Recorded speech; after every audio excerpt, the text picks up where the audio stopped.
If you are a professional and you are not negotiating your salary, you're leaving tens if not hundreds of thousands of dollars on the table. I know it sounds dramatic, but it's true. And I mean, I get it, most people feel uncomfortable asking for more, but let me show you an example how this actually impacts your long-term wealth. Let's say you're offered a job at $60,000 per year and you negotiate and you get a $5,000 raise. So instead of the $60,000, you earn the $65,000. And even if we assume that you never negotiate again after that and you only get a very modest raise of 3% every year, then over the course of 40 years, if you do not negotiate and you earn the $60,000 per year plus the 3% raise every year, you end up with a lifetime income of $4.5 million. But if instead you start with the $65,000 per year and also get the 3% raise after that, then your total earnings are $4.9 million. That's almost $500,000 difference. Not bad for just one conversation, is it? And this doesn't even calculate in how much that extra money would grow if invested. And not just that, also when you imagine that you start at 65 instead of 60, then you have a higher starting point that impacts every raise after that, every promotion after that, and every negotiation after that. So it's basically compounding. But only about a third, or maybe slightly more, of people ever negotiate their salary. Can you imagine how much money they're missing out on? And the reason I'm making this video is that I know at some point in your financial journey, you're gonna come to a point where increasing your income becomes an important lever. You know, not necessarily in the very beginning. In the beginning, it's more about learning the rules of money and starting to apply them. But then once this is all set and you have proper strategies working for you to build your wealth, then it does make sense to focus more on increasing your income. So that's why today I want to talk about how you can negotiate your salary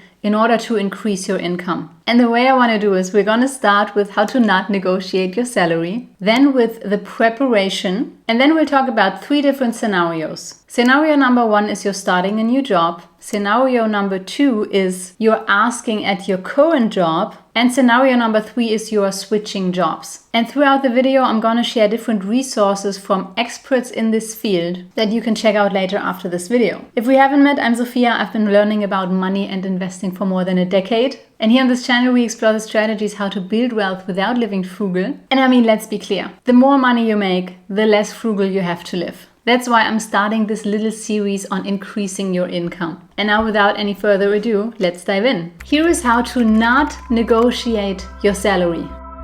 So you do not go to your boss out of the blue and you say, "Hey boss, I want more money." That is actually not negotiating. This is asking, or maybe it's even demanding. And I think the reason why so many people, are scared to ask is because they are scared of the reaction they will get. And for this particular example, you would probably get the reaction of someone who's irritated and also most probably will say no. So to do this the right way, we want to prepare first. So let's talk about preparation. So to get the most out of the situation and also increase our likelihood of actually achieving what we want to prepare. So let's start with the preparation of negotiating your salary. And the first thing I would like to mention here is to become financially stable. And this is gonna sound odd because, we are in this video talking about getting more money. But the truth is, the more stable you are financially, like with your private finances, the less you care about the outcome of the negotiation. And also the less scared you will be in the conversation. And that is actually a good thing because it reduces pressure for you. And it also, in a way, reduces the pressure of the whole situation just because this impacts your bargaining power. So if you're like, you know what, I have enough money to get by for at least the next 12 months, I can either totally stay on the income I have right now if it doesn't work, or if you really want to earn more and it didn't work here, you just walk away, because there's not that financial dependency from your employer. Now, just in case you need help with the financial stability or financial independence part, I talk about the strategies that I use to build a multiple 6-figure net worth on a 5-figure salary, a non-negotiated 5-figure salary. In my free web class. If you want to sign up, there's a link down below. Now, of course, I do recognize that if this is your first job ever, obviously becoming financially stable will be harder to achieve, if not impossible. And this will also also reflect in like the strategy that you negotiate if it's your first job. But we will discuss that in a minute when we get to the scenarios. The second part of the preparation is to know your worth. This does sound like a not so nice slogan, but what it means is speak to your coworkers, maybe speak to your future coworkers, speak with headhunters or recruiters, or research online to get an overview of what people in this position, in this company are earning. And ideally, you also look at the qualifications they have and the experience and so on. And examples where you can look online would be, for example, Glassdoor, Levels.fyi, LinkedIn, or PayScale. Those are all websites where you can research different salary ranges. The third part of the preparation is get clear on what you want. So based on what you found during your research, you set yourself a number of your ideal salary, and even better, make that a range. And what you can also do is you set yourself a walk away number. So this will be the salary that you are not willing to accept. Part 4 of the preparation is you actually train the conversation. Yeah, I'm not kidding. Ask friends or your partner or family to train the conversation with you, like in a role play scenario. Because once you've talked about this topic more often and you actually ask the questions, like speaking the words out loud, you'll get more relaxed and it will become more natural. In fact, I remember this was not for a negotiation, but it was for an oral exam, the final oral exam of med school. And we were training in a little group. And I remember in the beginning, I was stuttering because I just wasn't used to speak all those medical words, because before we had only ever used them in a written form, So trust me on this, training out loud really makes a difference. And preparation step number 5 is visualize the outcome. Yeah, again, not kidding. When you wake up in the morning and you're still lying in bed and you're still in this sleepy state, do this. You imagine yourself going to your boss or entering the interview or whatever, having the conversation, and then having success. And when you do this, add details, add as much details as you can think of. For example, what outfit are you wearing? Also, how are you presenting yourself? Imagine yourself to be confident and open and nice and relaxed. You will be surprised how this can impact how you show up in the actual situation when it comes. All right, so much for the preparation. Now let's talk about salary negotiation. Scenario number 1, you're starting a new job. Now, straight up at first point, in my personal opinion, from all the scenarios we're going to talk about, this is probably the one where you have the weakest bargaining power, because you're probably coming straight from uni or whatever education you had. You never had a job before, and that gives you less leverage because you're competing with all those other people who also graduated, and companies know that. Also, oftentimes for those entry-level positions, they have fixed salaries. It's what it's been like for me too when I started out. And corresponding to the financial stability part from the preparation, you may need the money more than in other stages that we're going to talk about. And when you think about it, you're also the greatest risk for the company because you can't show them results or experiences yet. Now, don't get me wrong. The fact alone that you have been invited or that you have an offer puts you in a good position. That is because recruiting for companies is actually pretty time consuming and also expensive. So if you're sitting there, know they are invested in you too. And despite all the things we talked about, of course, you still can negotiate. For example, you could argue with grades, or you could argue with internships that you made or other experiences you have. I guess I just want to say that if it doesn't work, then be okay with it. And when we think about the strategy, how you approach the conversation when it comes to your very first salary, the strategy for this conversation would be a little bit more open. Open in the conversation and also open in the outcome. This, for example, could look like, hey, so based on my research, similar roles in this region seem to range from X to Y. Is there any flexibility here? And then if they say no, even the first time, you could go with, okay, I completely understand. I'm still very excited about the opportunity. So because of all the reasons I mentioned, I would say that this is not necessarily the time to push. You know what I mean? Because at this stage for you, it's more important to earn the salary and also to gain the experience, the job experience. What you could do though is you can consider to negotiate other things than money. for example, learning opportunities or even a signing bonus. Now that I talk about this, I remember a clip I saw from an interview from Lewis Howes. He has a podcast called The School of Greatness. And he said that he made it a habit to ask, like pretty much anywhere, if I understood it right, hey, is there any chance that you could lower that price? For example, when it's in the shopping context. And you know, this wording, is there any chance? It's like so open and so innocent that even if it's not possible, it's easy for people to say no. You know, say no without being awkward or being offended or whatever. And when I think of asking for a raise at your very first job, this is kind of like the level I have in my head. So you want to ask because it builds your courage, it builds your confidence, it even builds the habit of starting to negotiate, but still to keep it on a level where you don't risk anything by negotiating, if you know what I mean. All right, and then once you land this job, congratulations. Scenario number 2 is a salary negotiation at your current job, so while you work there.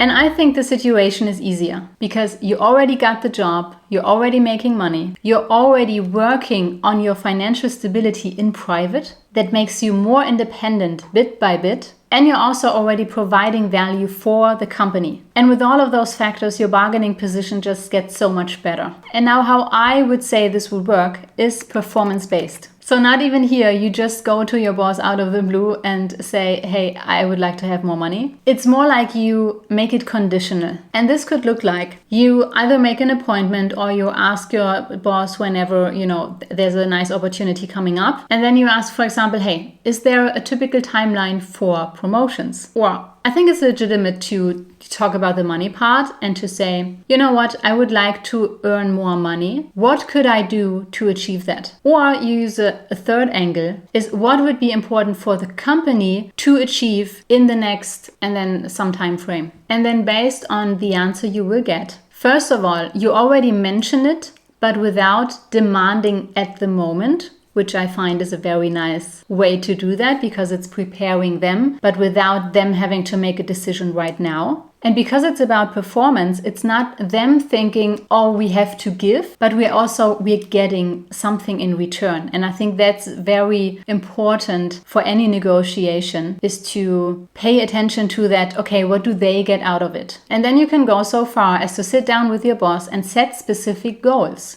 For example, for the next 3 months or for the next 6 months. And then what you will do during that time is you will collect data. Data of all the milestones that you have achieved during that time. So this is then something you can bring to the table when you sit down again and have the actual salary negotiation. And I would even start before that. You know, if you've reached a milestone, I would mention it subtly, like in between this time frame. So don't just aim to sit down once, then do the work in private and then sit down again, but rather sit down once, set the goals, and then during this time, each time something happens, you subtly remind, oh, now we achieved this and now we achieved this. And what this does is it's priming your boss in a positive way, you know, so you're making him or her aware. And then he will remember all those things when you sit down again for the salary negotiation. Does that make any sense to you? All right. And you can even put all those milestones in a folder that you can then physically bring to the conversation, because what gets measured gets managed. Someone, by the way, who dives deep into those strategies and also into the conversations is a blog article from Ramit Sethi. This is where I heard about this for the first time too. And I will link the article down below in the video description so you can check it out later. And then right before you enter in the salary negotiation, so this second conversation with your boss, you again do the preparation that we talked about. So ideally you're already financially secure. Then you again research what similar people in similar positions in this company and maybe also in other companies are earning, so that you have an anchor. And then this is also something that you can bring up during the conversation, additionally to all the hard evidence that you have about your hard work. And then there's pretty much 2 possibilities. The first one is you get the raise and you're happy. And the second one is you don't get the raise. And then I'd say you have 2 options. The first one is you repeat the process. So you say, okay, I get it. And then you again talk about, okay, what are the outcomes that you're looking for? What value can I provide to get this outcome or to get those results. And in case your boss stays kind of vague, in a nice but determined way, try to really get something that's measurable. And also in a way that you can reference it in the next conversation. For example, okay, during our last conversation, you said that this and this would be a good outcome. So an outcome that would allow it for me to get a raise. And now we got to that outcome. How about I get the raise now? Or the other possibility, either after the first round or also after the second, is to seriously consider to switch jobs. And I would say that depends on many different factors. For example, how long you've been in the job, how much experience you have, also how comfortable you feel there. And I think this is a really important one. Do you feel like your work is appreciated? Do you feel like you are supported in developing your career? Because I'm gonna be honest with you, if you do not, and you have this gut feeling that, you know what, this kind of seems like a dead end for me, then depending on all sorts of other factors, but then it really might be time to consider switching to another job. And I've actually seen this in the medical field as well, that people are staying even though it's not really moving forward for them. And I mean, maybe you don't want to move forward, but then you'd probably not be watching this video. But to be honest, staying just out of comfort would not be a good enough reason for me. All right, but back to the topic.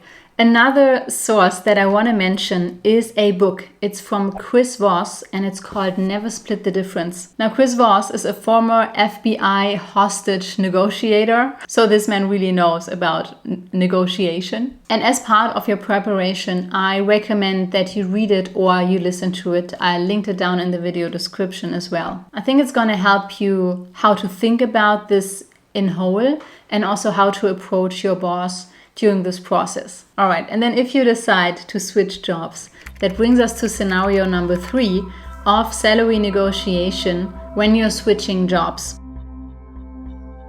And this is basically when you're getting an offer from a company where you haven't worked before. But compared to our first scenario, now you have experience. You have experience from another company, and that puts you in probably the highest bargaining position from all of the scenarios we talked about. And by the way, this is also the one with the potentially highest financial benefit for you. Because when you switch companies and you negotiate well, you can get up to a 30% or even more raise. That's pretty hard to do if you're staying in one company. All right, again, in this stage, I want to emphasize that the more stable you are financially, when you are doing this, the more confident you're going to be during the negotiations, and also the more comfortable you will be to walk away if you do not get what you want. Remember when I said in the very beginning, for your first job, do not get too pushy? I guess what I'm trying to say is that in this scenario, you can get a little bit more pushy. Like, of course, not in a way that the people you talk to are getting offended or angry in some way or whatever. You know, of course, always stay polite and everything, but you get the idea. All right. And then when you get the offer, first of all, do not accept the offer right away. So don't take it immediately. Take your time to review the offer,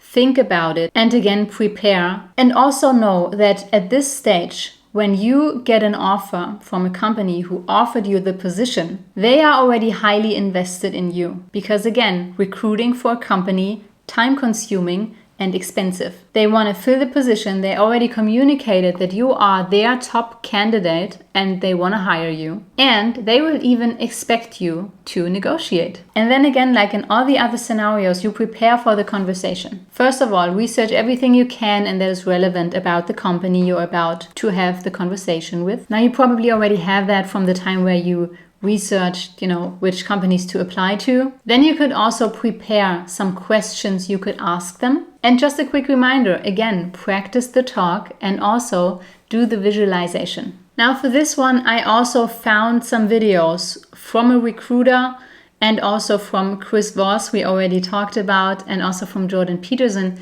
And I will link their perspective and their suggestions for a conversation like this down in the video description. Now, the main scenarios that we covered were very beginning of your job, at your current job, and switching your job, so at the job offer stage. Other times that you could use to start negotiations would be, for example, when you had some type of achievement in your job. And that is like outside of the performance thing, that was very goal oriented in scenario 2 that we talked about, during annual reviews, or also when you learn some type of new skill, because then you can use those as leverage, as in, hey, I learned this new skill now. Can I get more money? Also on this note, now in this video, we heavily talked about the money part because this is a finance channel and it's about making more money so you can build wealth faster. But know that all those negotiation techniques, they also work for other types of negotiation. So you can not just negotiate your salary,